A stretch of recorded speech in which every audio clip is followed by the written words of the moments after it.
I have to confess that I have no academic interest in philosophy, and I don't know anything academically. Neither have I known much of Jung till he died, and there was a report about him in one of the Indian journals. And I felt that there was a great soul who has gone away. Now you are all great scholars and great intellectuals, while I am a simple heart. And all that is simple is reality. Reality is not complicated. One must know is the most simple thing is reality. And the more simple we become, the easier it is for us to grasp the reality.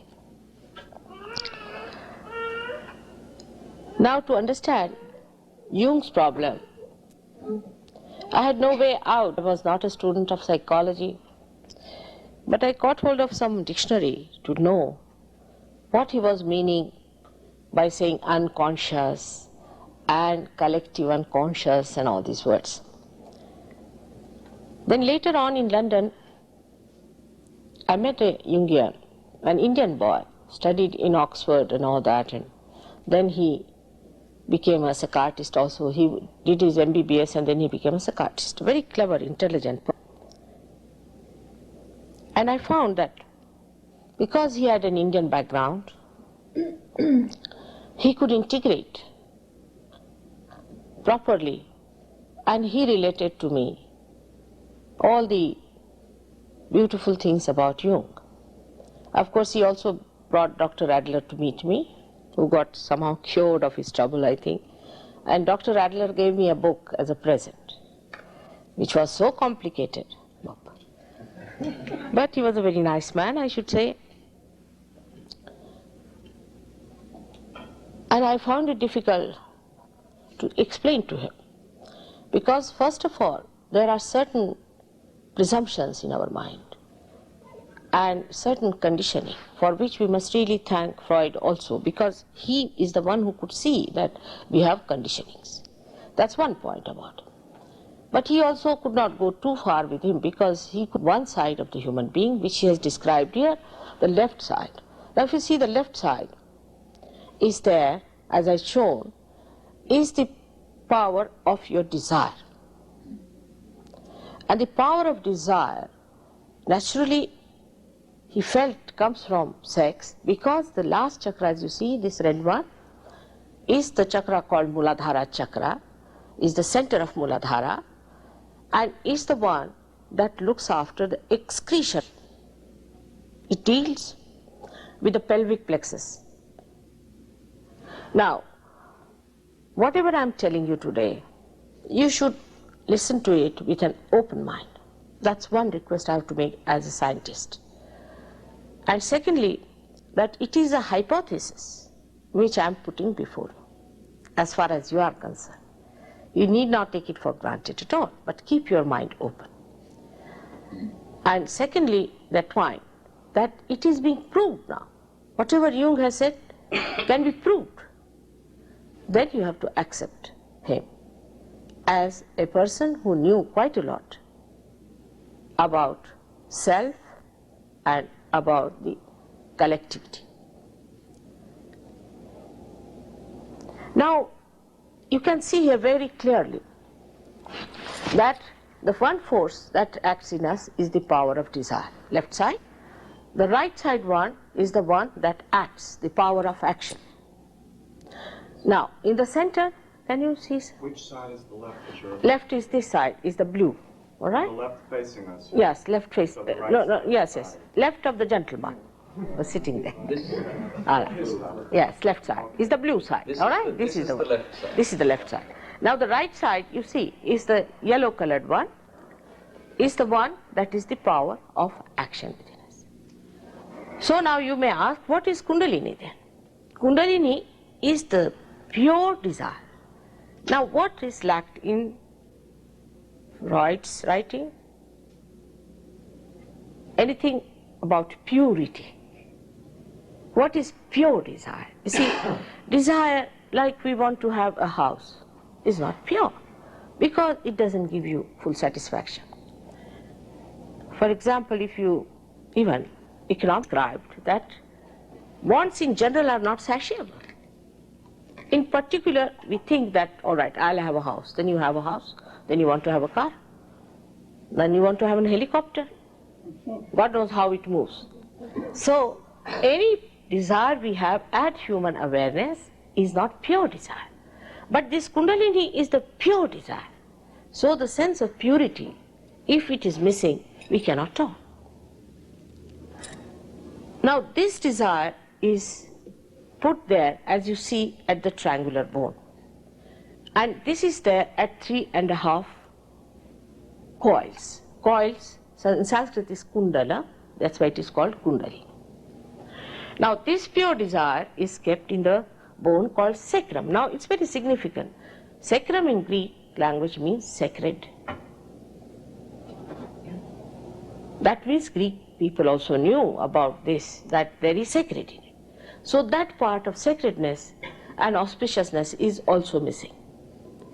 Now you'll clearly see here, there are 3 compartments I have seen, one on the left, one on the right, and one in the center. So it is not placed one on top of another. This is another mistake.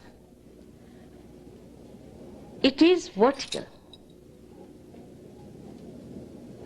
This is one big mistake, that these are vertical. So for your ascent you have got a clear message. This one point. Second point is that when you say unconscious, means whatever is not conscious, whatever is not felt on your central nervous system is unconscious. All right. But it's a very mixture box. I mean, everything mixed up together. But what is the purity about it? If you say that the left side, according to Sahaja Yoga, the left side represents the desire. Would say Freud, though he was not so clear-cut, his libido. And beyond that is the subconscious and the collective subconscious. So the subconscious is not unconscious. Subconscious is unconscious because of the language problem. It's a language problem. Unconscious is such a big word because it is not conscious on our central nervous system. But that's not what we are bothered about. Subconscious is on one side, on one side. All right. Now on the other side, if you see, what we call as the power of action is the futuristic thing. So this side lies the future. We have first the supraconscious area and then the collective supraconscious. See, the difference is that if you say these things are one top of another, we make a very big mistake. That means if we have to rise to our unconscious, of course rising is also not there. For them is to go down. The rising is not described, but what I have seen a picture of it is that the unconscious is below, the unconscious which will never become conscious, then the unconscious, and then the subconscious, and then the ego. It's rather confusing. Now you see that here, that one is the subconscious and the collective subconscious, and one is the supraconscious and the collective supraconscious. Now the top thing there where you see these petals and all these things, is a lotus, is the super consciousness. That is the evolutionary ascent we have to achieve, is to become conscious of the super consciousness, which is really the collective consciousness. Now this has 2 aspects. To say Patanjali did not say about Kundalini, because at the time of it was kept a secret, but he did write about after the ascent what happens very clearly. So the representation of the motherhood is here. This Kundalini is the mother, which you could see. And the father is the one who rests on top of your head. So that is super consciousness. You have to become one with the whole. So that means you are aware of yourself as I becomes the whole. This has to happen. what is called as the second birth. Now you might say that why Moses didn't talk about it, or Abraham didn't talk about it. Because their job was, you see, they are all connected with each other, only we are fighting. They are not. We are all together. But the trouble is, when people do not have eyes to see, the elephant is just a tail, or somebody might say that it's just a leg. But they are all one together. But this integration only takes place after you have got realization to understand that they say the same thing, they have done the same job. In a living process of a seed, you can see first the seed becomes the trunk. It has to become the trunk. That doesn't mean trunk is less important than the flower. So this is the trunk, we can call it here. All these great prophets like Moses and Abraham and all those people were born here to establish the sustenance within us.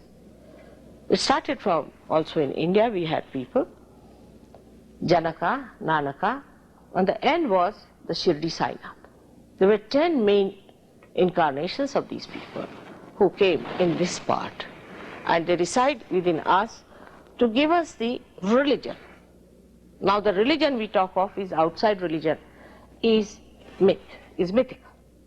But religion is like a valency. As we have a valency for carbon, 4 valencies, in the same way human beings have 10 valencies. And that's how we have got 10 commandments. And these 10 commandments relate to our 10 valencies within us, and that's why they do.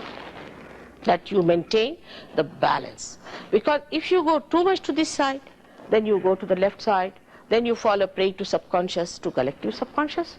Too much to this side, you fall into the supraconscious and to the collective supraconscious. That's why the balance has to be maintained. Any vehicle which has to ascend, like say an aeroplane, if it is not in balance, it cannot ascend. To ascend, one has to maintain the balance, and that's why the religion, which is nothing but consciousness regulated by superconsciousness. Because these people came, according to us, they were nations of the primordial master. They didn't say so, because to say this is very dangerous. Anybody says, I am the incarnation of the primordial master, immediately either they'll poison you or they'll hang you by the nearest tree.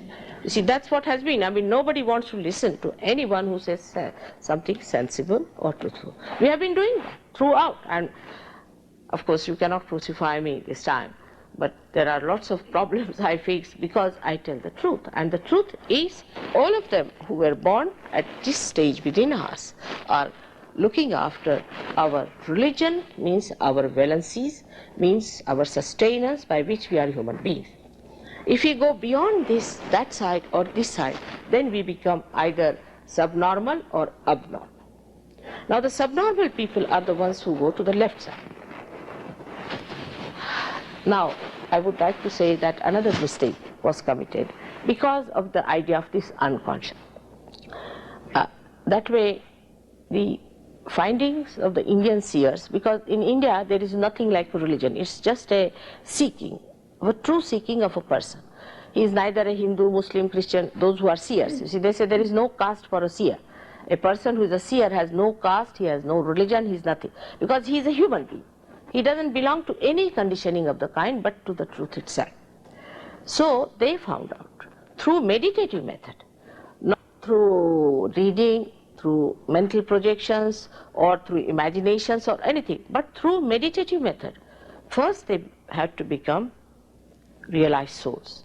Like in Patanjali, as she said it, it's not written clearly, but he said first you have to have Ishvara Pranidhan, means you must get your realization first. The God must be established within you. Before that, anything else you do is just artificial. For example, now, this thing they have put for me to speak. Supposing it was not connected to the mains, it would not work. It's a very simple thing, again I say. Any machinery, this one, if it is not put to the mains, it doesn't work. In the same way, human beings who are not connected to the mains, if they start working out, they either go to the left or to the right. Now also we'll see very clearly, medically we can see this, what happens. That we have an autonomous nervous system within us. If you ask the doctors who is this auto, they don't know. They just say auto, works by itself. Who is the auto, they cannot say. But in the autonomous nervous, you see, branding is the way people just shut you out. You don't know what to say, that you are autonomous nervous system. Now you ask them who is auto, because I did medicine, I was surprised the way they were going about with all this blindness. Doesn't matter. This autonomous nervous system has got two groups of nervous system. One is sympathetic, another is parasympathetic. Now the sympathetic nervous system, though they call it autonomous, but it is our control. Because in sympathetic nervous system, in any emergency, it comes into play. Like supposing I'm frightened, then I start running. Then when I start running, the sympathetic goes into action. And when sympathetic goes into action, the parasympathetic brings it back to the normal. Means, supposing you are running very fast, your heart starts pulsating very fast, but then it comes to normal by the action of the parasympathetic. So we have left and right sympathetic nervous system, both can be activated by our own emergency created by us. Now see, the left and right, according to the doctors, is all just the same. For them it's quite a blind alley. So parasympathetic, they don't want to talk. They're honest people, so they don't want to talk parasympathetic. But sympathetic also, what they understand is that the left and right are just the same, but it is not so. Left looks after the desires, as you say, the emotional side, the conditioning side, and also the subconscious, because it creates the subconscious within us. The present subconscious is created by this nadi or the channel. Now the right side one, as I told you, is for the action. It creates the supraconscious side. Means a person is a very, very futuristic person. I mean, Americans are very futuristic and very speedy people. So what happens, they start moving to the right. Too much of action, very speedy, very fast. You see, everything is for the future. I mean, you are sitting here and maybe we are thinking of tomorrow, what am I going to cook, sort of thing. So this is what happens to us when we start thinking about the future. And then we create a realm as the present supraconscious within us. But beyond that lies the realm called as the collective supra. So as I told you, there is collective supraconscious and collective subconscious and a collective superconsciousness. Then we have another collective health, we can call it. So we have 4 types of collective consciousness. But it is not conscious in our central nervous system. That's why we call it unconscious. It's a general name given. English language, unconscious, which is general name. Actually, we have 4 types of unconscious, and all of them are collective. Now what happens to the collective subconscious?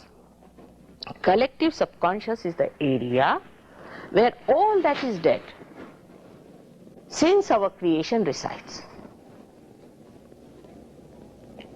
All that is dead resides in that area. Recently I saw a very interesting documentary on cancer cure or cancer. Some doctors, a very good report, saying that if the body is vulnerable for cancer, according to Sahaja Yoga, when you are too much in a sympathetic activity, then you are vulnerable for cancer. Then an attack comes to you from the area which is built since our creation. They are very near us.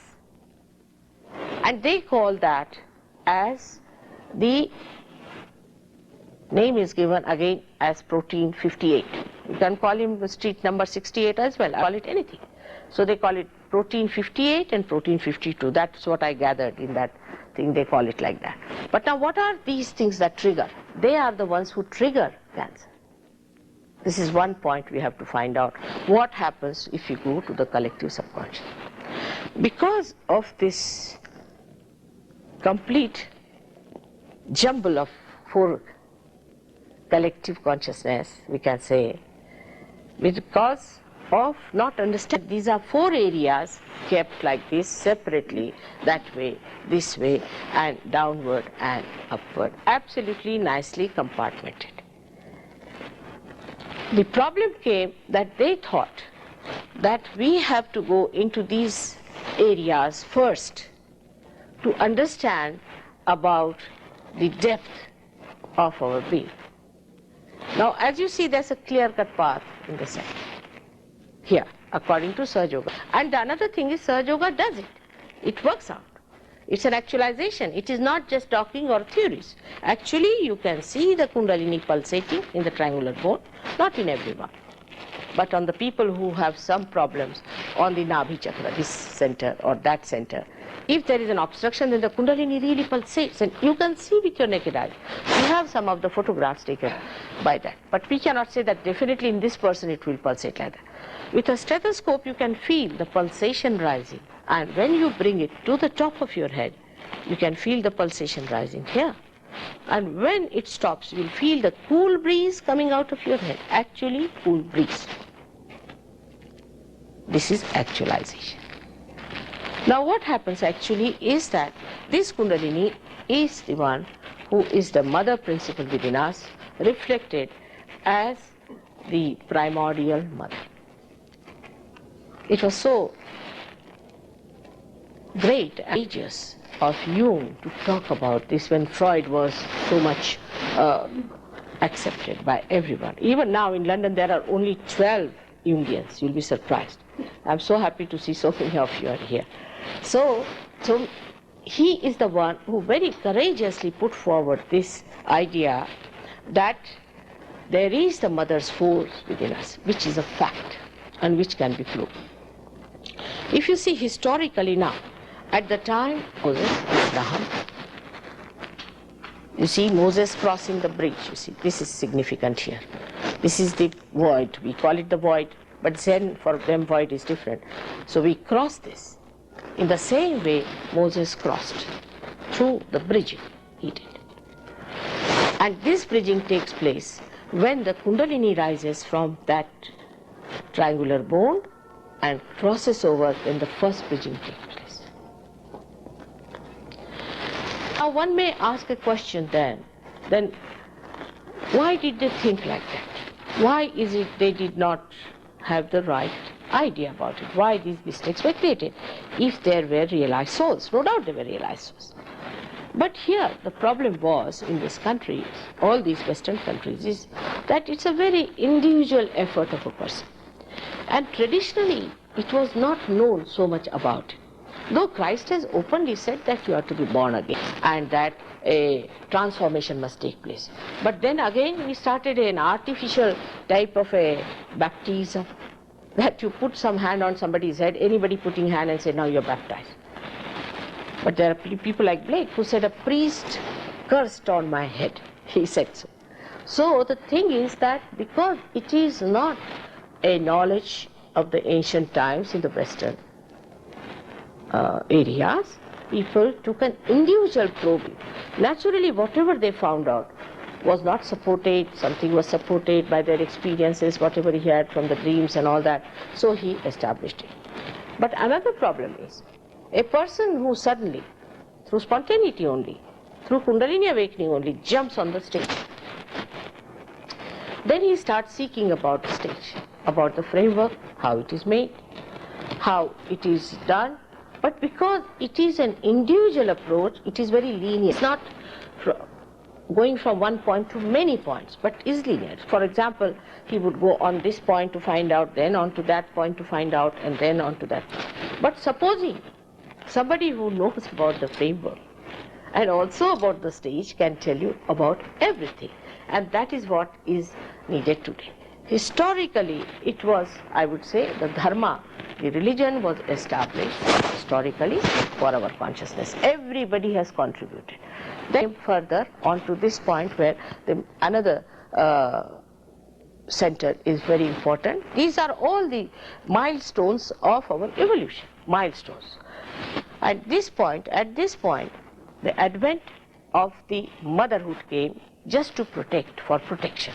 Because that time the ascent was not so much needed, but the protection of the seekers.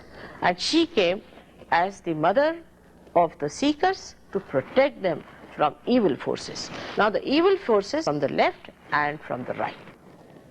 The left side people also are sly, those who invade, those who torture, are what you call the masochist sort of people, and the right side as the sadist people.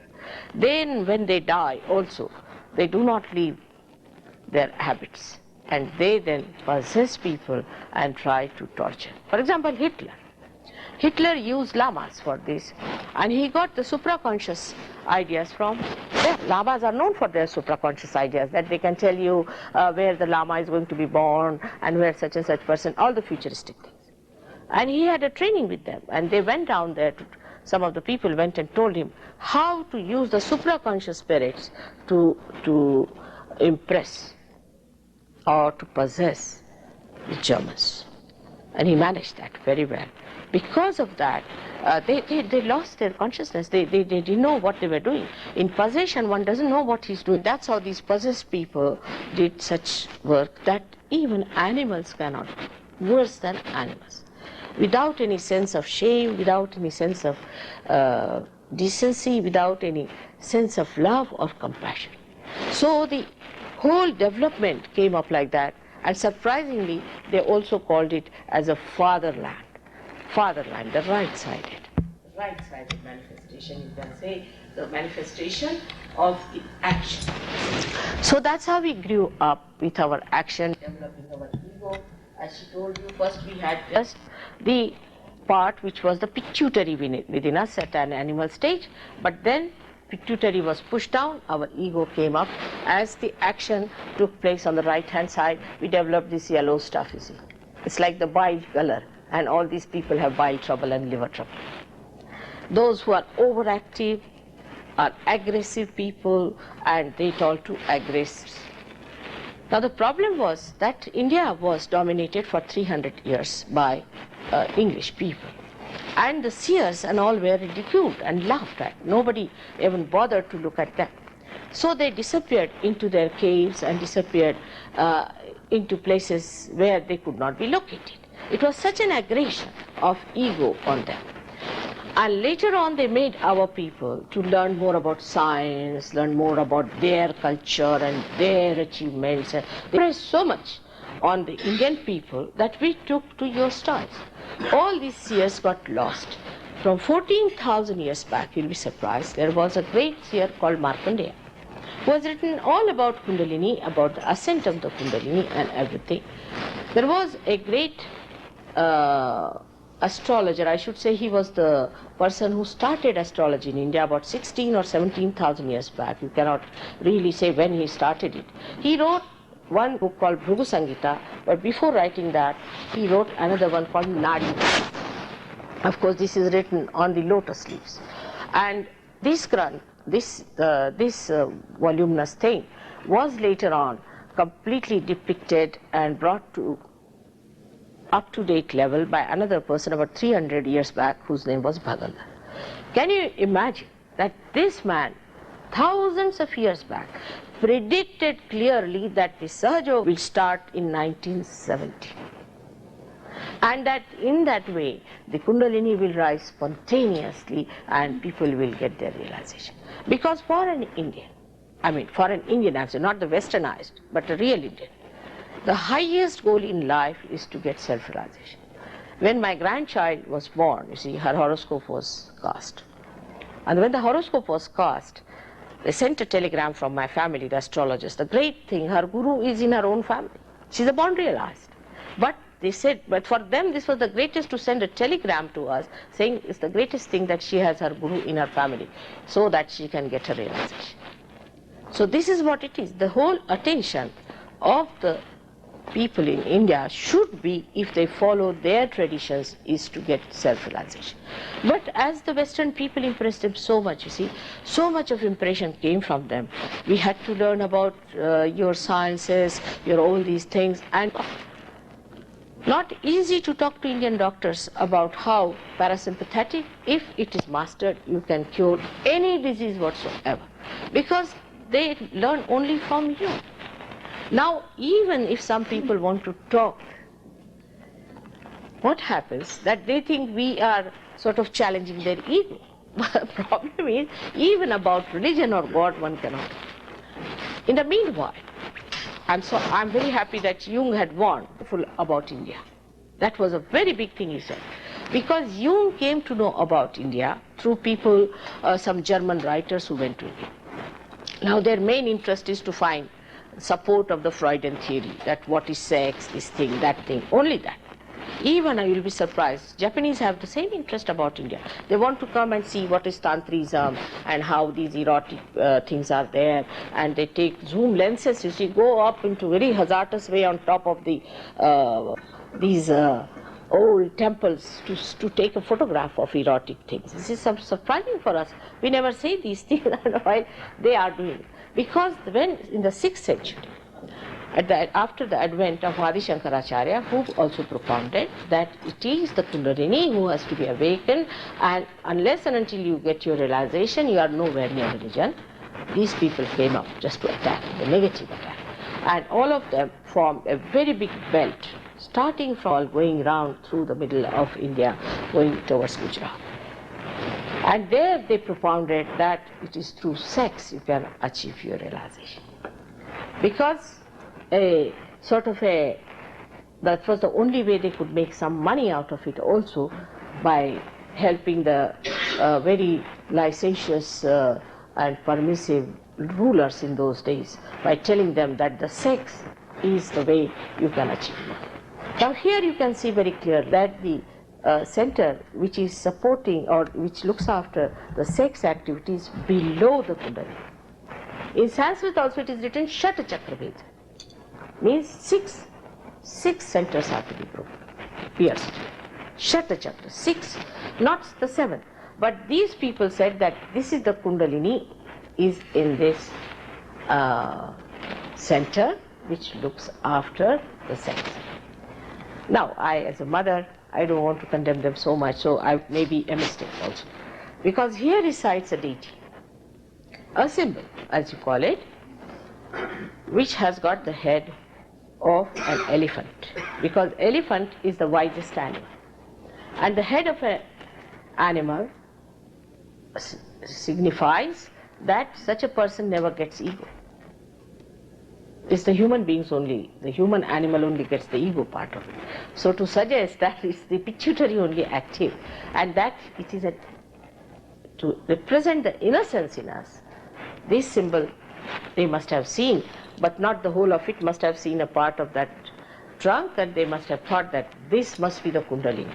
So to give them a full benefit of the doubt, I would say like that, but people took too much advantage of it. So they started big competitions, that those people who can produce such erotic art and all that will be given so much money, and this can happen, that can happen. Artists would not take to it. So they gave them a lot of temptations that so they should accept. Like in Nepal, they gave another temptation by saying that supposing, you see, if you make the temples out of the wood, they can be destroyed. But the virgin, who is the, according to Indian mythology, is the thunderbolt. And the thunderbolt, if you want to keep it out, better make things that she won't come near them. Just to make it repulsive, they made it. They gave all kinds of arguments. Like they told the ministers, you see, were very austere people, and they wanted to have their own temples. So they told the king, all right, to please you, we'll have some licentious thing outside, but inside we'll keep very pure, because that is life, that is fertility, this and that. All kinds of stories and theories they made up just to create this kind of a new cult there. Now what happens? Why they did it is a very important point. One should know why these people tried to bring down divinity, purity to that level. The reason was that when you start insulting divinity or purity, then that area becomes absolutely hollow. When the purity is removed, then you can do whatever you like in that area. You can get possessions there, you can get all kinds of spirits there, you can do all kinds of witchcraft and all those things.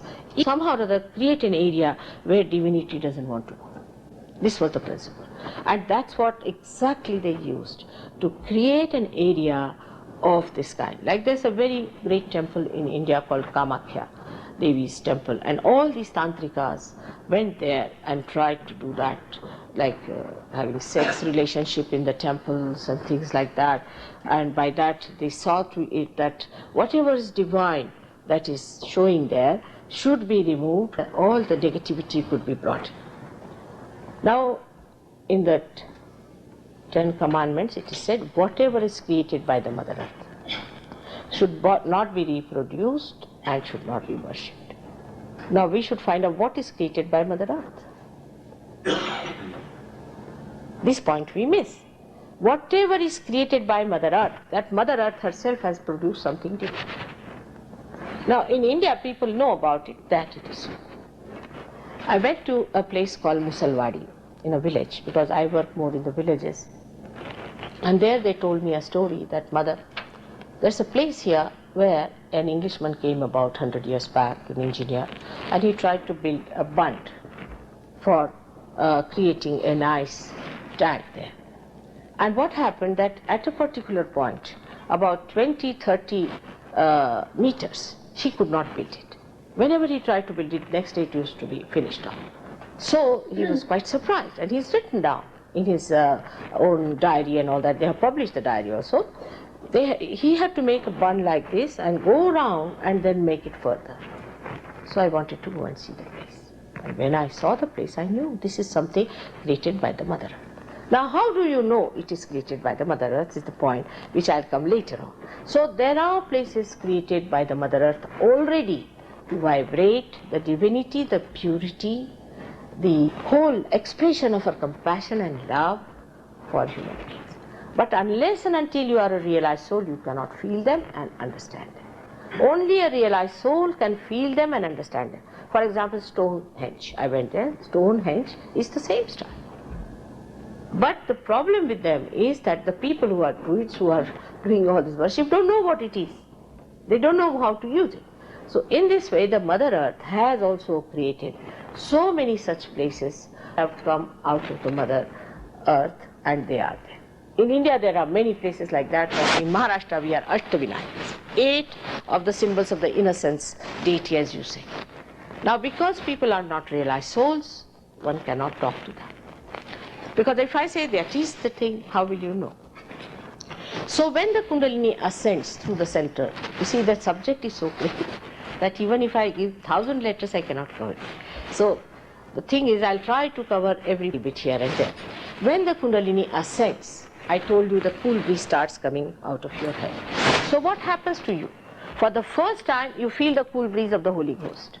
Now, some may deny Christ. That was wrong to deny Christ, I must tell you very frankly. It's a conditioning again. It's a conditioning to deny Him. Because, you see, by denial, what you have done, you have denied an incarnation who came at that point.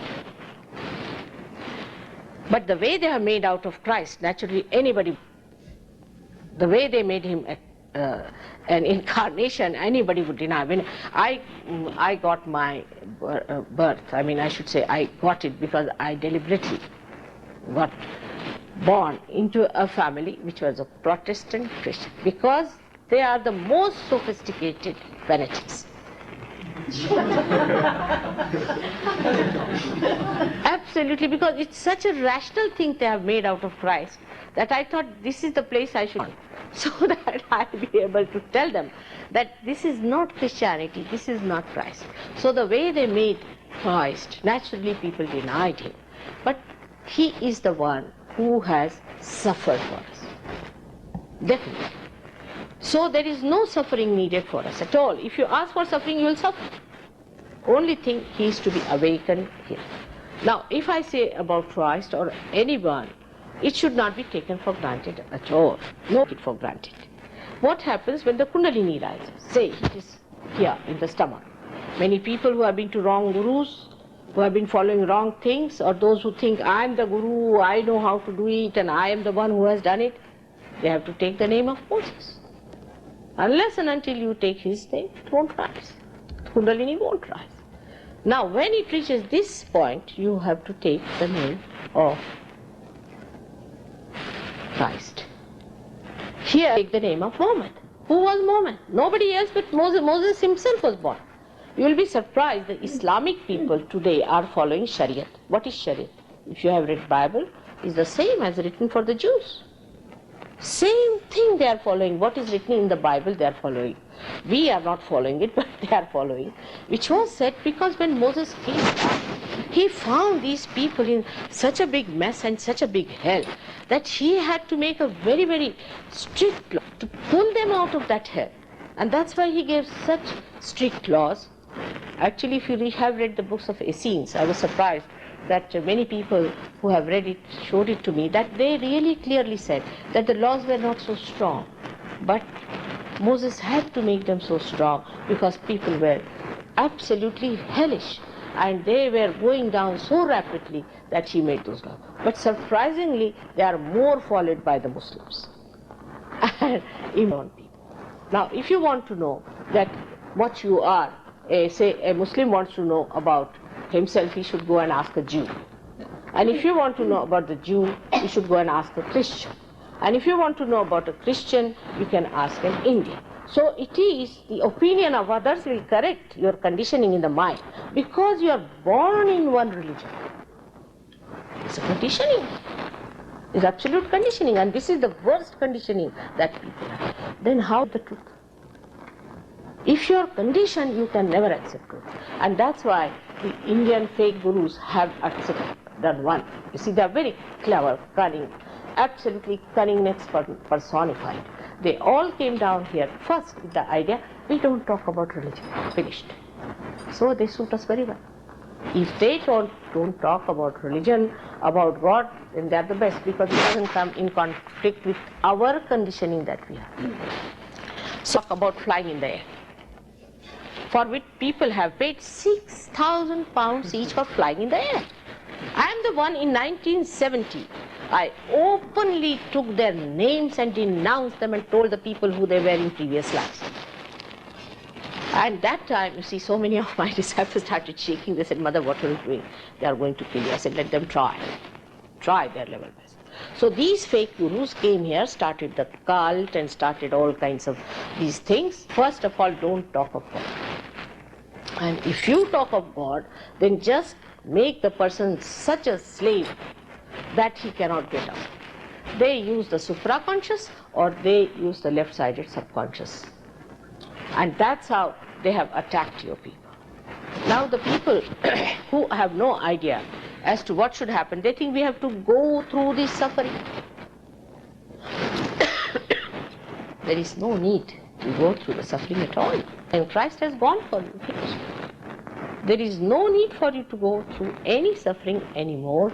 Just you have to awaken Christ with you. Just count your blessings one by one. It's a very cheerful thing.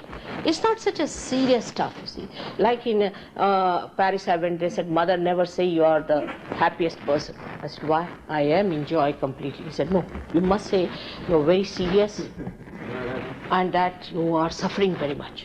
I said, I'm not. How can I tell them? You must say you have to suffer. I said, why? He said, because in here everybody believes that we all have to suffer. Les miserables. See, I said, all right, these les miserables are sitting on the streets of Paris, drunk completely, and prostitutes at every lamppost are the les miserables. They are the ones who have created their miseries like this. This is how our mental projection has taken us to this kind of a hell from which to come out the living and hell. Now, this is the mother's thing. So we can say that first is the father's manifestation came, then the Son. Now the Holy Ghost has to come. Now Christianity is another absurd thing. They teach that there is the Father and the Son and a Holy Ghost, but not the Mother. How can you have a son and a father without a mother? Can you? It is absurd, but all intelligent people accept it and seriously talk about it. And it is a mystery. Don't talk about Holy Ghost. It's a mystery. Because to say that mother has a part to play is too much for them. Because in Christian religion, so-called, they don't have any place for the women to become the priest or anything. My father was a great learned man. He was a master of 14 languages, and he translated Quran Sharif into Hindi in a very learned. I should say he's the one who told me about human beings and how their permutations and combinations work. And I asked him, this Martin Luther, who was a realized soul, put away the mother's position that way. He said that time, see, we call it Samayachar. According to the timing, the Muslims were very powerful. And he said that if he talks of the mother, he'll be hit hard. So he took a course where he said she's the one who is there, who gave the birth to the child and all that. But he wouldn't call her as a primordial thing or a primordial power. But the truth has to show it. So in recent times we have seen how the women have become very conscious of themselves. Of course they are absolutely misled. Absolutely misled. Because they think if they become like men, then they solve the problem. It's not true. It's a pendulum. You see, you move like a woman to a man, man to a woman. It's a pendulous movement. What you have to do is to rise in a spiral way. Otherwise, evolution is not there. Evolution is the spiral movement. It's not shown here how the Kundalini, but maybe later on I may be able to tell you in details how the movement of the Kundalini takes place and how the spiral movement of the consciousness has taken place so far. In the same way the spiral movement has to take place, that in your evolutionary process you must come above the man and the woman part of it. So this is completely misled business that will dominate the men. And when I say this, many ladies left, you see, the hall. They were very angry with me that I was saying so fact. And a woman is the mother. She is in a way higher than man, I think. She is the mother, she has to nourish. She is here for nourishment. So the new awareness has to be that of nourishment, of compassion and love. For example, in the olden days for us, Napoleon was a greater hero. And now if you call any Frenchman a Napoleon, he'll hit you back. He can't stand it because according to him, he was very egoistic. So who is the hero today? Somebody like King, like Mahatma Gandhi, somebody who is the manifestation of the womanly qualities, of the mother's qualities of compassion, love, of nourishment of this Mother Earth. Now very interesting it is to see that this Kundalini is the one which is called as the Kumbha in Sanskrit language, means the Aquarius. You call it Aquarius as one of the signs and is the same as Kumbha in Sanskrit language. So it is the age of the Aquarius, is the age of the Kundalini. Secondly is the age of the Kundalini which will nourish you, which is the mother within you, which will rise, will give you the completeness of it and which will connect you with your spirit, which ultimately gives you the enlightenment by which you become collectively conscious. You become, again I say it's not just telling stories, you just become. Today we had a lady, I came a little earlier, she came to see and apologize that mother, I went to Anand and I got very badly hurt and I have a terrible pain and I have to get up every moment and I hope you won't. I said, all right, you come up, I'll cure you. She came up, she's better now, but only thing her Kundalini rose and she felt the cool breeze coming out of her head and she felt the cool breeze coming out of her hands. Now what is this cool breeze that is coming out of your hand? For the first time, you feel the subtle all-pervading power about which everyone has talked. Ruha, as they call it. They call it as the Brahma Tattva. They call it by various names, all-pervading power of God's love. So we come back to the origin that first the God Almighty, the Father, and Mother is His power. And He is the spectator and she is the player. That's how it works. And the Son is created to lead the people through this problem of ego and superego, because it is so much tight that someone of a very great nature had to have the resurrection as a drama. Now Christ actually is described in Indian scriptures, but Christians won't go beyond Bible. They cannot. They're so bound. They will not go beyond Bible. To see, to them Bible is the last and the first and everything. It's surprising. In everything they cross limits, but in understanding, you must go to other scriptures. That's why I really respect and appreciate Jung. He went out of the way to find out about everything with a very open scientific mind. Now, in the Indian scripture, in the Devi Mahatmya, where they have described the goddess, They are very clearly described Christ, absolutely all his life, but he is called as Mahavishnu. Vishnu is the deity at this point which is responsible for our evolution. But he is a Mahavishnu called. And his description, if you read to the last bit of it, is so great. And is the incarnation of the same innocence born on this earth. Is so clearly described. Why do we have an egg for Easter? Egg represents a human being who has not got realization as yet. Because egg has to become the bird. And in Sanskrit language, a realized soul is called as Dvijaha, born again, twice born. But in America, I came in 1973. Of course, I was a big failure because they told me, mother, without money, nobody is going to listen to you. You must charge some money. They cannot understand anything that had without money. I said, but how much are you going to pay? It's invaluable. You cannot pay for this realization. It is your right to have this, and you will have it. And how can I take money for it? So I was a big failure, but many people came here. But out of that came out a cult called Twice Born. And one of them walked up to me with a Bible in her hand to hit me in one of the programs. And everybody got upset, but I was just laughing, and we have a big film about it. But look at this one, the twice born walking with a Bible just to hit me. To use Bible to hit, I mean, I've never heard that. I had heard that people used to walk with a Bible and a gun in another hand. But the Bible to be used as a gun was the first time I saw such a fantastic thing. So it can happen. You see, the people get so much possessed by the ideas and by the conditioning that they can go to any limit of accepting something as truthful without finding out what did I achieve or what did my forefather achieve out of it. Why not the Christians or Jews or anyone find out what did they achieve? Now they will say it is postponed for say 10,000 years. Why? Supposing I say to anyone, there's a diamond available for you here just now. Will you wait? I tell you, people from Australia will come down. But if I say your realization just there, you must understand that all systems and all that we work out comes from the unconscious, which is God Almighty. And us, He has worked out the system so beautifully, so delicately. Did you become a human being by any effort? From an amoeba stage, He has made you a human being without giving you any trouble whatsoever. What trouble did you take? What did you do? Did you stand on your head or did you pay for it? You just got it spontaneously. So if you believe in that force that is there of compassion and love, why should you not believe that if you have to get your realization, it will work spontaneously? It has to work out spontaneously. So this mother force that is there, the age of the Aquarius as you call it, this has to come up and nourish you. And it does. It has worked out wonders in India, because Indian villages are still very simple, thank God.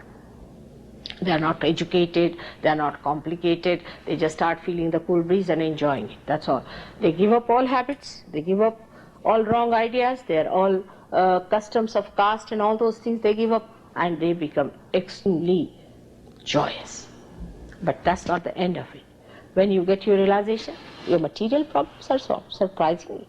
Even material problems are solved, but to that extent that you do not become Mr. Ford to have a headache, but you become a person who is satisfied and you get a balanced amount of comfort and a balanced amount of living. Actually, you'll be surprised that comfort is also a myth. Because, see, look at me. For me, I don't know what is comfort is. I don't understand. Why should people worry so much about comfort? If you make me sleep on the street, I'll sleep like a log of wood. If you make me sleep in a palace, I'll be there. After all, you don't carry anything with you at all. I mean, nothing sticks to you, does it? I mean, once you have to sleep, you just sleep on. Now, another point I would like to point out from Jung's point of view, that he took to dreams as one of the very big experimental, truthful manifestation of the unconscious. But how do you get dreams? Let's see. The dreams come to you from the Kundalini itself, in a way. So what happens, the Kundalini is not connected on the central path, but it is the record, is all our past, all our record is in there, like a tape recorder has a tape, it is there. And what happens that when you go very deep into Sushupti is the stage they call it, very deep into you, then the symbolism comes through that down below and passes blue line into your brain, and that's how you start seeing the dreams. But when you are passing through that, you see you pass through your all subconscious area.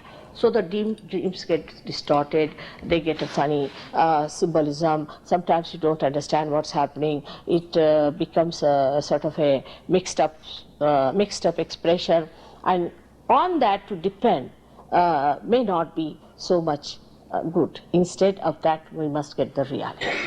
The reality that you become collectively conscious and you develop this vibratory awareness by which you can feel the all-pervading power. But this is just what you get as far as your conscious mind is concerned, as far as your central nervous system is concerned. But actually, what does it do? Is the point.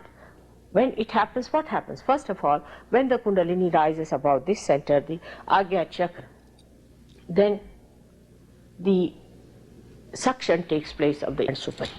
So the space is created. Actually, you can feel the soft moon like a child when it comes out. Actually, you can see it. First of all, the eyes dilate, and then it comes out from here, and you start feeling the cool breeze actually here coming out. Now, this is what you feel, but it acts in this way that these vibrations are the vital forces, we can say, not libido only, but all these things mixed together, which are in pure form, which are for your hit, means which is for good for your spirit, we can say that. And when you want to give vibrations to someone like that with your hand, at the most, the person can be cured. You can cure a cancer patient. Now, there's one gentleman who has come here, luckily, I mean, it's all Sahaja, again I say spontaneous, that I met him, he was a person suffering from angina, a very serious type of thing had happened, because they said he has to go to Houston, and he had booked his seats, everything, he was about to, and then he came to Delhi just to meet his friends, because he thought maybe something might happen, so it's better to go and see them. And there they had a Rotarians, you see, they called me for a lecture. And I was speaking, there must be a lot of people there, and he came out with a question that what about the heart? I said, heart is completely under control with Sahaja Yoga. So he found it very difficult to find me out in Pune, but he just came to me. And I think I must have treated him for about 10-15 minutes, and I said, now you're all right. But first he had a big, we can say, convulsion sort of a thing, because the force was there, and then suddenly he got rid of it, and he's perfectly all right, he's normal. He went back to the doctors, and they said, this is not your x-ray, these are not your reports, this is something different. And luckily this gentleman happens to be here in America, but this is only one of the cases. I would say that luckily it so happened that Sahaja Yoga has cured people like, we can say, the President of India, who was suffering, who came here for an operation for his the lungs. And when he was going, I just went to see him, because my husband knew him very well. And the High Commissioner just said that, do you know, she's such and such, but also she's Mataji Nirmala Devi. And I'm known in India for this kind of things. So the wife of the President said, then mother, please cure my husband.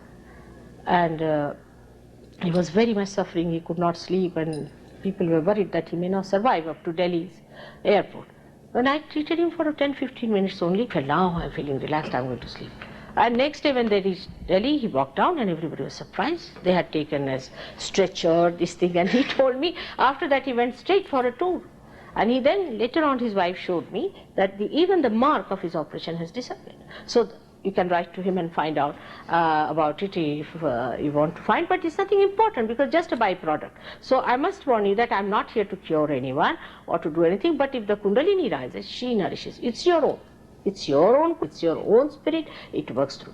Now what am I doing here? People might say, then why you? I mean, it's very common question in the all Western countries, then why of all the persons you should do it? I said, you better do it.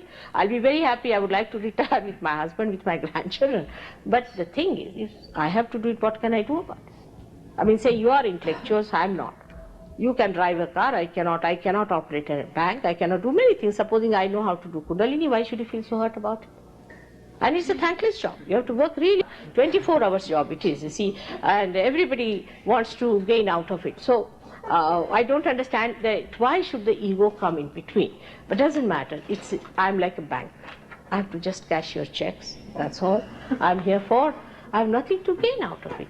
In the sense that I feel very joyous when people get their realization, and if there's really get their own, because this is your own thing. It's within you. It is nothing to be paid for, nothing to be just within you. But supposing one person gets it, he can give it to others also. Like one candle which is not enlightened can be enlightened by another enlightened candle. Now this candle doesn't do anything except that it enlightens that candle, and that candle has to be enlightened another candle. It is as simple as that. It's nothing very serious. You don't have to go into the, she told me, I was really thinking Jungians, so how will I address them? You see, they're already moving like that, like that. I'm such a simple person, how will I tell them what I have to tell them? But it is such a simple thing, I tell you. It's even simpler than cooking. So one should not think that God could have made anything very complicated. See, we breathe without even reading a book. Supposing we have to read a book and then breathe, how many of us would survive? It's as simple as that. Now, if you have to evolve, if God has created this universe, and if He wants to save His universe and His creation, He has to jolly well do something about it. If He has made us like this, He has to give us realization too. And it is so surprising that I find it is working out. Of course, we cannot have 50 million disciples like that as these fake gurus had, because to create a plastic flower is very easy. You just give somebody a name, go on repeating this name. Now they give a name, repeat the name of Rama. Now there is no connection, you go on sing on your sympathetic nervous system. Now Rama could be a servant dead somewhere, he just enters into it and you start jumping. You start jumping like a frog. Some people came to my program, they are jumping like a frog. So I said, why are you jumping like a frog? They said, our Guru said, if the Kundalini rises, then you jump like a frog. I said, now are you going to become a frog or an earthworm? Use your brains. That's the problem. You see, with all intelligence, when it comes to their evolution, to the living process, they just don't want brains. Whatever these gurus tell them, they are willing to do it and do whatever they like. Like another guru is there who brings out diamonds, this, that, from the air and gives. It's all jugglery.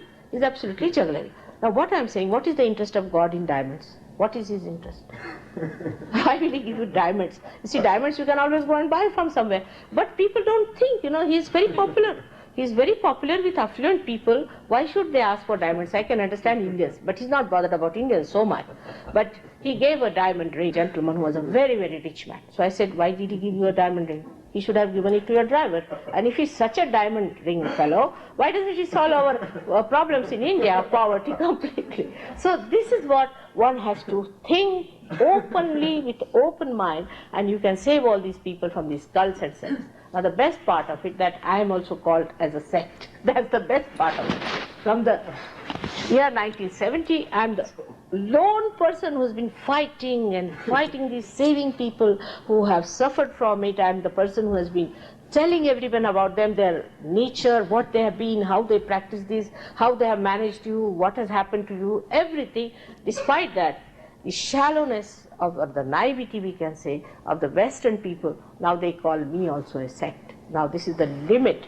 I said now to call me as a sect. It would be something like calling Christ as Hitler. I mean, I can't understand how these two things can go together. Who's fighting them lonely, all these things. So this is what it is, and I'm very happy that you have given your precious time today and listened. Now, I would like to have a workshop, because I know it will work out very fast with Jungians, because it has worked out always. All those Jungians I've met have been wonderful people, because they are not so one-sided as the Freudians are, because you see, Freudian reduced us to a sex point. Absolutely, are we sex points now? I mean, this is too much, very ridiculous. I mean, it doesn't behove anyone to say that about that you are nothing but a sex point. But we live without a sex also, so are we not living? Are we not existing? I can't understand how people accepted Freud so much. At least Jung at that time could see this point clearly, that it is not something that has to do with one human being. It's a collective, and this is a happening that is collective. You'll be surprised that people, when they get realization, they can be in thousands. In India, in thousands they get realization, in thousands. And also should happen here in America if our chakras are all right, because the chakras here are going hayward, I must tell you, the vibrations here are not good, because you have witchcraft, you have all the gurus settled down in America. Imagine how they felt so attractive. All of them horrible people are down here, and one better than the other. And I don't know how they have been able to manage your intelligence. What has happened to your brains? I can't understand how they have dominated that one fellow. Just he wants you to learn flying. Why not ask him to fly himself? Put him on that Pisa, what you call that leaning tower of Pisa, and let him fall down, and let's see if he can fly. What I'm saying, why not use your brains for these people? That's what it is. That's how you are going to fight them out. But what happens when they suffer? Like this Muktananda Sambhadi asked me, why is he a dangerous man? Somebody asked me a question. This one of the questions is there. Before I came here, there was a lady sitting who has been to Muktana. He is not only dangerous, but he's sinister fellow. Absolutely sinister. And do you know, his children, so-called, they are his own children, two of them, and are now fighting for the diamonds that he has created out of the stupid people here. And the diamonds are worth 6,000, I don't understand the money part, 6,000, kitna? 6,000 kitna? Something like that. You see, I don't understand million, billion, something like that. She is made out of you people here, all these diamonds. What is the interest of a divine person in diamonds? What can you gain? This is what one should understand. That you cannot understand that you can get your knowledge without paying for it. You must accept. It's the ego of money. It's the ego of money. Cut it out. You have to humble down yourself. If you humble down, then it's yours. It's there. It's just here. There's a saying that whenever I want to see my God, I have to just bend my head towards my heart. That's all. That's what. It's so simple. It's very simple. You have to humble down. That money cannot purchase God. Because all religions are based on that. Everybody with the Pope is having a big, what you call that, hat, donkey hat on the head with all the diamonds in it. And while Christ, what a crown he had. What a crown he had. Think of it. And now, like a pop star, he's waving to all the people, creating problems for these Polish people, and a political stunt he's creating. Why don't you think about this? All these things that condition people and making money out of it, and seminars and this and that. I really am surprised. Where are you lost? What are you doing? Why don't you come to reality that the spirit is within? It is such a simple thing, and that Kundalini is your own mother. She has only that. And she's so anxious to give you realization. So very anxious that it will just work in a split of a second. So why? Why go to these false things and false ideas and false conditioning, having big seminars and big things? There's no need at all. Actually, for me, it's not necessary even to talk. But without talking, who will come to Sahaja Yoga? Nobody. So I have to talk. I've talked and talked and talked. So much talked you can't imagine. I've got about at least 1,000 lectures in London, and they all feel that way. I don't know, but I wish I could stop now talking. The other day, somebody was talking, and I was so happy that that person can talk very well. I said, now I retire from talking, I will just do the raising of the Kundalini. You better see to that talking. And I'm quite happy. She also said in a quite good way, whatever it is, you people are enjoyed it. So maybe that some of you might come up as great speakers in Sahaja Yoga, and you might be able to relieve me of this too much talking. Thank you very much. May God bless you.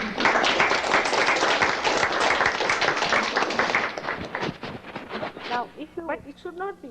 You need not be aggressive with me. There's no need to be aggressive. There's no political stunt going on. It's just, I want you to get your realization is a simple offer. So for that, you need not hit me with a Bible, all right? Thank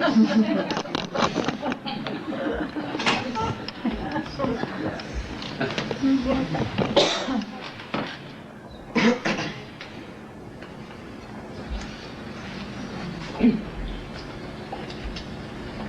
Any questions? Yes, ma'am. When I first learned, We would love Little to loud. hear you. when I first learned about Kundalini, a basic learning of it many years ago, part of what I understood was that the Kundalini, you talked about raising it spontaneously, Yeah. and what I had understood, you must always have a master to help you raise it, that somewhere it isn't safe, I mean psychologically or emotionally, to raise it yourself, that you need the master to guide you. Yeah. So I wanted to ask about Yes. raising of it spontaneously. She's asking me if that she's read that you have to have a master. No doubt, you have to have a master, no doubt. Meaning the person who is an enlightened soul, a person who is a realized soul can only do. I wish you knew how to could have done it himself. So you have to have a master who is called as a Satguru, the one who has achieved the truth and who is a master. Now, I'm not a master, thank God. I'm not a master at all, I'm a mother. And mother is always a master in a way. So that's what it is. But as far as I'm concerned, I'm too soft to be a master, I think, because I cannot be hard. But masters are horribly hard. I would like to tell you about a master. There was a great realized soul living in a forest on top of a mountain which is not easy to climb. Near Kolhapur, he is known as Gagan Bauda. Gagan Bauda is the name of the mountain. So he sent some people to me saying that mother has come, so why do you want to bother me? So I went down to see him there, and very difficult to climb, and I went down. See. And of course, he had a power to control the rain. So that day it started raining very heavily, very heavily. So when I went up, you see, I got completely drenched, and he was so angry like this. He was moving his head up and down, and then he came to me and said, Mother, why was it raining so much and you controlled the rain and you allowed the rain to drench my mother like this, and is it to kill my ego? I said, no, that's not the point. Think you are sitting here and you are a sannyasi. And normally I would not take anything from a sannyasi because I am a householder. But you have bought a sari for me. So unless and until my sari gets drenched, how will I wear the sari you have bought? The whole thing became such a poetry, you see.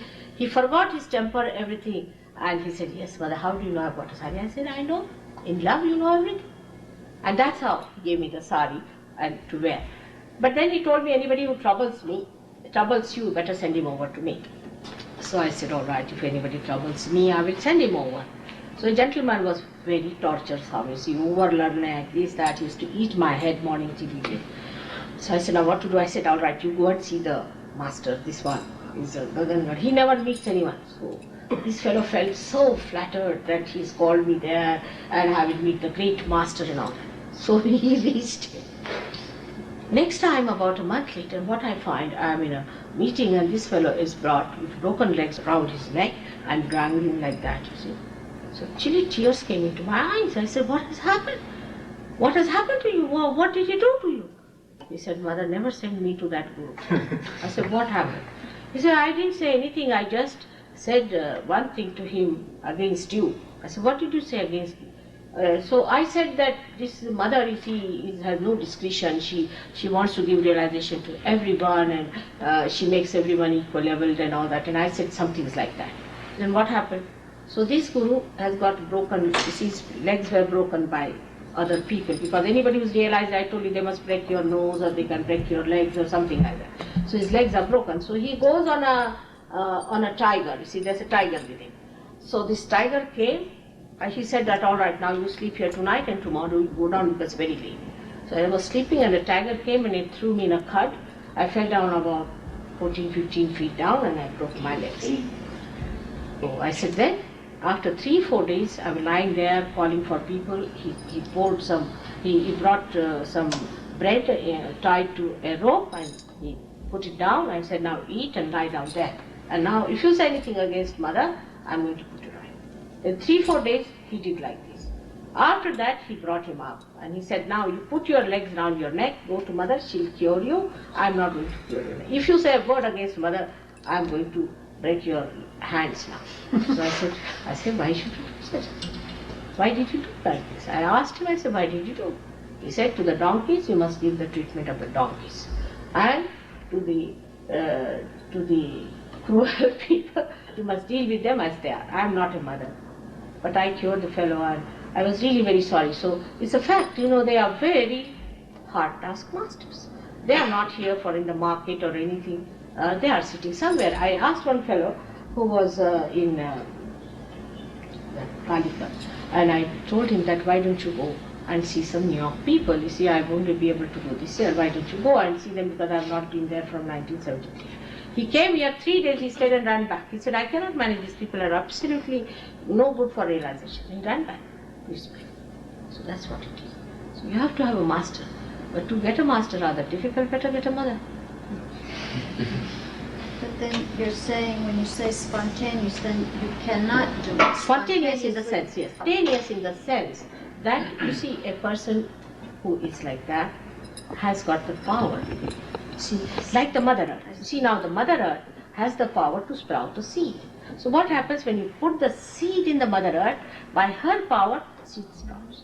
So the power in that person, of that love, spontaneously invites the Kundalini, and it works. Then when you become the Sahaja Yoga, if you become the realized soul, and if you know the depthness, yoga also means depthness. It's the expertise. If you become that, you can. Now this Dr. Warren is sitting here. I must tell you about him. Not the whole story, but little bit of it. He came to me from Australia, and very aggressive, I must say, real aggressive fellow. And he and his friend were extremely aggressive on me. Doesn't matter. But I was just playing with them. And I said, all right, you come along with me to Pune. And there was a big fight between the people, and they said, these people are like this, and all those things happened. But later on, they got their realization, they settled down. And then they went back, 2 of them. And now Australia is completely done by them. I don't know how many thousand realizations they have given. That's what it is. But in the beginning, no guru would have stood there. They would have all been hanged. I'm sure, and flogged nicely, because they're very aggressive with me. Because for nothing at all they were aggressive. But I knew why it was. Because it is so simple. It is so simple that if you tell somebody that you can't do anything about it, let me do it, they don't like it. They don't like it. But supposing you are not, you are drowning yourself, and a swimmer comes to rescue you, they say, now you keep quiet, I'll take you out. It's just like that. But when you come to can learn it and save others also, but that time the ego can come up, that I will also try to help this swimmer. It's like that. But this is not the play of the ego. So one should not fight the ego at all, because if you try to play with the ego, then there will be a problem for it. Mataji, once the Kundalini rises, why does it not stay? And what is the difference between that state, realization, and enlightenment? You see, the awakening of the Kundalini is, we can call it like a sprouting of the plumule of a seed, like a little seedling. You see, it develops, all right. Then you have to look after it. For some time, you have to look after it. You have to know how to keep it up there. See, if you know the method how to keep it up there, it's not very difficult. Then you try to raise it again and again. But what happens when the Kundalini rises, you see? With some people, once it rises, then it falls down. But not with everyone, because all these centers represent your emotional, mental, and physical problems, you see. So once the Kundalini goes, because supposing I am sitting before you, and if I raise your Kundalini, then in that force it might just come out like that, fast. But then it goes back again to look after those centers and to nourish them and this. But if you know how to accelerate and how to control and how to take it up again, you are quite alright. You can do it. That's how it works. Because you see, after all, we must know we have committed some mistakes. But don't feel guilty. That's the biggest mistake, is to feel guilty. That's one thing, one condition, that you should not feel guilty. If you feel guilty, I cannot raise your Kundalini. And then what's the difference between that and enlightenment? People talk about enlightenment, and I assume that when you get to an enlightened state, you just kind of remain in that state. Enlightened means that in that state that you start, like I would say, we are much more enlightened than animals. How? That supposing an animal has to go through a dirty place, it can walk through, it cannot feel the smell of the thing, the dirt and filth, while we can feel it more. In the same way, when you are enlightened, what happens that the whole thing, the truth becomes a part and parcel of it. For example, you are sitting down here now, supposing you are an atheist. I mean, I get all kinds of people, atheists. They say, all right, now you ask a question. You are like a computer. You become connected like a computer. You ask a question. Is there God? Immediately, tremendous vibrations will start. But supposing you ask about some false guru, is this a real guru? Then you might even get blisters. Because these fingers that are there, 5, 6 and 7, they become enlightened, the chakras become enlightened. You start feeling others, this is the beginning of enlightenment. But then it's so that the whole knowledge becomes your own. You start seeing the knowledge within yourself. Like the other day I was going in a village on a bullock cart, and the man who was driving the bullock cart was a realized soul. When I started talking to him, I was amazed, like Kabira himself coming down. I said, now who is this prophet talking to? Complete enlightenment. In India, none of the saints have been to any university. Even Moses never went to any university, or Christ never went to any university either. He didn't write any thesis or anything. It's the knowledge. You become the knowledge itself. So first you become the knowledge, you become the truth, and your attention gets enlightened means wherever you put the attention, you can find out what's happening. I mean, you become like a knower of the system, of the complete telecommunication and complete computer system of the whole. In short, but I mean, I've given many lectures on this. You can have a look, which is called Utambara Pragya and all that. I mean, it's such a big subject, you can see. You have spoken about the fact that the parasympathetic system can be controlled, and under those circumstances, disease can be controlled. This entire concept of speaking appears to me like a different language than when you speak about Kundalini. Yes. But it seems to me, I'm sorry to continue. No, it's all right. I apologize. Sorry, for that. please. And it seems to me that you have tried within yourself, by studying these two languages, to find a connection between the two. Yes. And it may be more adequate to our way of psychological approach to the psyche to learn from you the bridge between those two. Yes, perfectly. You have said the correct thing, sir. Very true. You see, I did my medicine for the same language because first people I confronted were doctors in my lifetime. I didn't meet, in India we didn't have psychologists, much psychologists. It was a child science, they used to say when I was young. I'm 60 years now, so you can imagine in my childhood what I found were doctors. And what I found about doctors was that they were like blind people probing into things. So first thing I told my father, I must learn language of the doctors. I must know what is their vocabulary. It's because God doesn't have the same vocabulary. I didn't have this vocabulary, this I'm talking to you. And also for your information, also psychology and all that, I never studied. I must confess, I'm very sorry, I never studied. I mean, I did only 2 years of medicine just to know what doctors call it. I mean, I'm not even a graduate, that way I should say. And the first half of my life was spent in working out the freedom of it. That was very important, you see.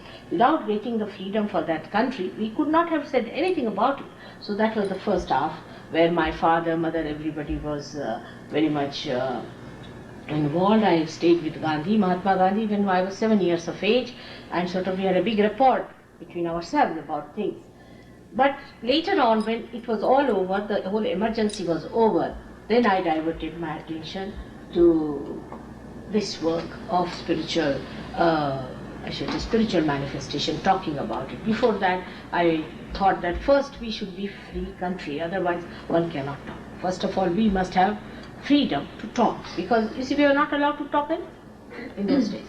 So I started my work after that, working it out, and I knew all these things from my childhood. I must confess that I knew all these things, but my father told me, you have to do 2 things. First of all, you have to work out a method by which you can achieve collectively self-realization.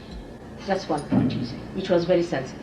Because he said that one person, if you self-realize, or if you give to two persons self-realization, it will be all wasted. You have to find out a method by which a collective self-realization can be achieved. And I knew this also, that I am for this purpose here.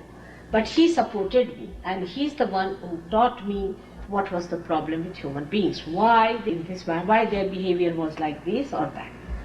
And he is the one who actually say in a way that he was my guru, in the sense that he introduced me to human beings. I didn't understand why human beings are so complicated. It is he who told me the complications. But in my own meditative way, I tried to find out the permutations and combinations of human behavior in meditative way. That's a different start. That's not like going into mental project, but through meditation, through collective consciousness, you can enter into anybody and find out what's the problem that person has. And then that's how you can study the different permutations and combinations of persons. This is the thing. And then I classified them, I would say, in a way that this can work out this way, this can work out that way. And then I integrated them, because this is not analysis, it's a synthesis. So then I try to make it a synthesis of all these permutations and combinations, and how Kundalini in any kind of a crowd can be brought. That was the problem I had. And in 1970, you see, I went to all these horrible gurus, everyone, to find out what these people are up to, because I knew these people will be hit by them, will come to me. So I went to this Muktana and then all these people, just to talk to them and find out what they were up to. And I tried to find out about it, because I wanted to have a full knowledge about the problems of human beings on different levels: physical, mental, emotional, spiritual. And once I found it out, I wove it in such a way, in my own way, which I do not know how to say, but in my own way, that I should be able to raise the Kundalini. Now the second problem which my father said, that you have to talk to people. Now you can't talk like Christ. That I really say to you, your finger will be cut, he said. You cannot talk like him.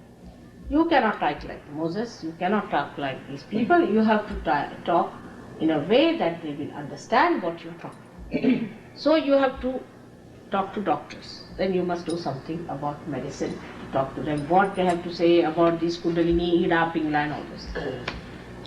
Then he said you have to talk to politicians. I said, of course I have to talk to politicians. So now I can talk to politicians quite all right. Because whatever politicians are saying now, say for communism, and they say capitalism, big problem. But they are neither capitalists nor communists. How? I am a real capitalist because I have all the powers, and I am the greatest communist because I was shared. They have neither power, so what are they going to share? So it's all artificial, materialistic, nonsensical. It's not going to give them joy. So that's how I also learned about politics, because he said you have to talk to politicians, headaches, politicians, doctors, and all these people. And then talking to them means I have to learn the language, as you said, sir. It's true, I have to learn the languages. And I studied for 2 years, medicine, all waste of time. I think a lot of nonsensical things they taught, but I did get to the point that what I have to talk to. And that's how my study of human beings started. And I think I achieved it by the year 1970, on the 5th of May. Let me try if it works out. And I did it. I knew how to open it. And that's how I did. And when I found it, you see, I felt a torrential rain of compassion and things just filling me up completely. It's just enamored by it. And that is really my, I would say, my human realization. Because that's what I felt. I've become really human, because I know them so well. They're so close to me now. I know them every bit. And that's what it happened. So what you said is correct, sir, because I tried to learn all these things very well. But I'm not so good at psychology still. And I would like to learn some terminology from you people, if you can teach me, because I'll have to talk to psychologists. It might be equally important for us to learn what you say when you speak about the rising the Kundalini, because I'm sure that a good part of us here tonight are here for that very purpose. And it is very important for us to know how within ourselves we can discover the rising of the Kundalini through the chakras. Because it seems to be your opinion that we can recognize that within ourselves. Of course. If I understood you properly, you even that every one of us, the possibility, the chance, the blessing, if I may say, to do that. And that apparently can be done in your language, because we do not need the language of psychology to understand your language about the Kundalini, and maybe you don't need it either.